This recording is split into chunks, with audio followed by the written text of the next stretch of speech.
दूसरी रही बात कि ईवान को अपने नाम नहीं लेना, नंबर वन, ठीक है। ईमान ने कभी किसी को नहीं रोका कि उसका नाम ना लो या उसको आप प्यार ना करो। उसने हाँ ये कहा, जो उसने कहा, उसने कहा मेरे बेटे को कंटेंट नहीं बनाना, ये उसने बात की है।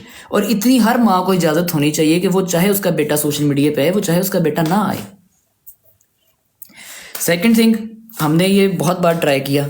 कराची गए, मेरे पूरे में मैं गया, ईमान गई, कीवान को लेकर गए।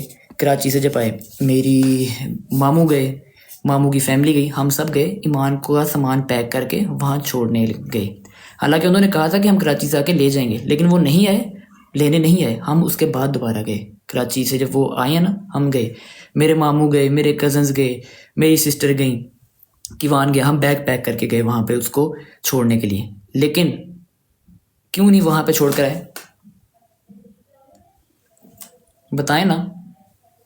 वो लोगों को नहीं पता, और ना मैं भी बताऊंगा कि वहाँ पे क्या हुआ कि ईमान जो है वो वहाँ पे रुकी नहीं, साथ आ गई।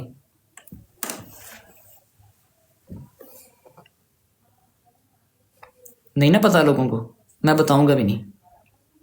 हाँ, अगर इसके बाद कोई मेरे पे अटैक किया गया दोबारा किसी किस्म का, तो मैं बताऊंगा, फिर मैं एक एक चीज़ बयान कर दूंगा।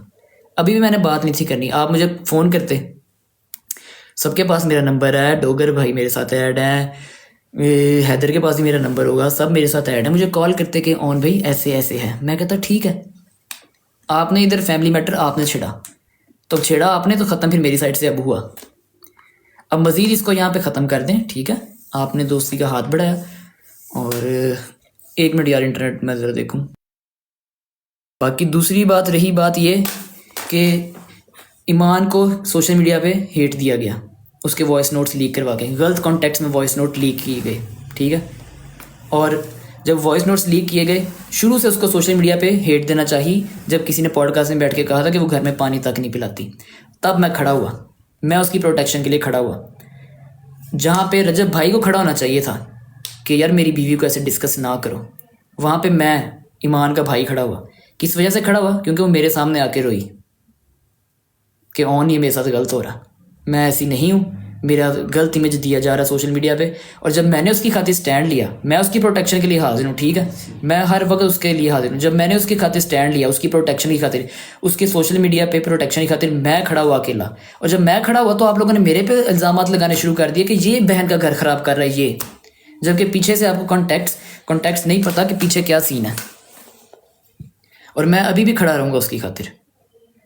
जब उस पर कहीं बात होगी, कोई अगर उसकी खातिर नहीं खड़ा होगा, तो मैं उसकी खातिर सारी ज़िंदगी, जब तक मेरी ज़िंदगी है, मैं उसकी खातिर खड़ा हूँ। मैं जस्ट एक चीज़ डिमांड करता हूँ पूरे सोशल मीडिया पे, ये बात आज रिकॉर्ड मेरी कर लो। मैं जस्ट एक चीज़ डिमांड करता हूँ, मेरी किसी के साथ कोई दुश्मनी नहीं है, मेरी किसी के साथ कोई टसल नहीं है, मेरी किसी के साथ मुझे हसद या जेलसी नहीं, किसी के साथ नहीं है। मैं जस्ट एक चीज़ डिमांड करता हूँ, कह लो कि मैं भीख मांग रहा हूँ, मैं सिर्फ एक चीज़ की भीख मांग रहा हूँ, वो है मेरी बहन की इज्जत और मेरी बहन और कीवान की खुशी, ठीक है। और मैं ये भी नहीं आपको कहूँगा कि आप ये करें तो खुशी आएगी, ठीक है। आप डायरेक्ट मेरी बहन से बात करें, ठीक है, उसको राज़ी कर लें जिस तरह वो कहेगी। मैं अगर ईमान खुश है ना, उसकी इज्जत की प्रोटेक्शन है, उसको प्रोटेक्ट किया जा रहा है हर जगह से, मैं कहूँगा उसको खुश है वो, आप लोग मेरे मुर्शिद हो, मैं नौकर हूँ, ठीक है। मैं कह दूंगा मैं नौकर हूँ आपका। जो वो कह रहे थे ना कि झुकते हैं, ऐसे सर झुके होते हैं, मैंने हमेशा सर झुकाया है उनके सामने। और आगे भी अगर मेरी बहन को खुशी देंगे, मैं कहूँगा मैं आपका नौकर हूँ, ठीक है। मुझे झुकना पड़े मैं झुक जाऊँगा, मैं अभी भी झुका हूँ। लेकिन मैं सिर्फ तीन चीज़ें डिमांड करता हूँ, दो चीज़ें, ईमान की प्रोटेक्शन, उसके खिलाफ अगर कोई बोले या उसको गंदा किया जाए सोशल मीडिया पे तो स्टैंड लिया जाए। नंबर टू, कि वो उसकी खुशी, बस इससे ज़्यादा मुझे कोई चीज़ अजीज़ नहीं है।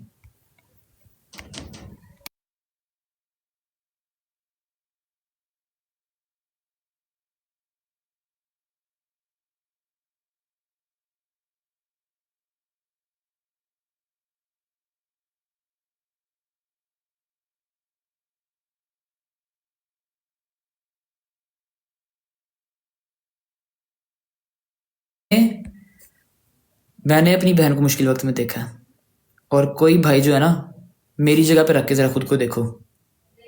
सारे मेरी जगह पे रख के खुद को देखें। मैंने उसका मुश्किल वक्त देखा है, लेकिन मैं फिर भी उस पर खामोश रहा हूँ।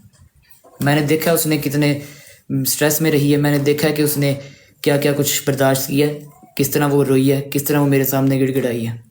ठीक है, मैंने उसकी बड़ी मुश्किलात देखी हैं, लेकिन मैंने सोशल मीडिया पे किसी को नहीं बताया,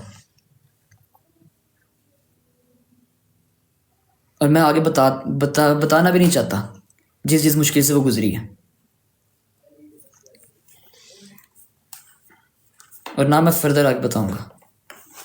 ठीक है, जस्ट डिमांड करता हूँ उसकी खुशी, उसकी रिस्पेक्ट, उसके बेटे की खुशी।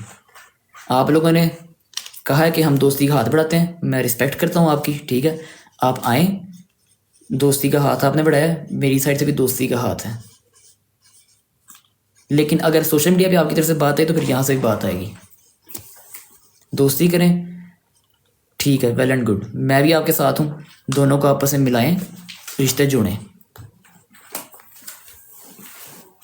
लेकिन फेक एलिगेशंस कि ये घर ख़राब कर रहा है, या ये फेम लेना चाह रहा है, ये कैश करवाना चाह रहा है, ऐसी कोई बात होएगी तो अभी मैंने ये कह लें कि 5% बताया सब कुछ।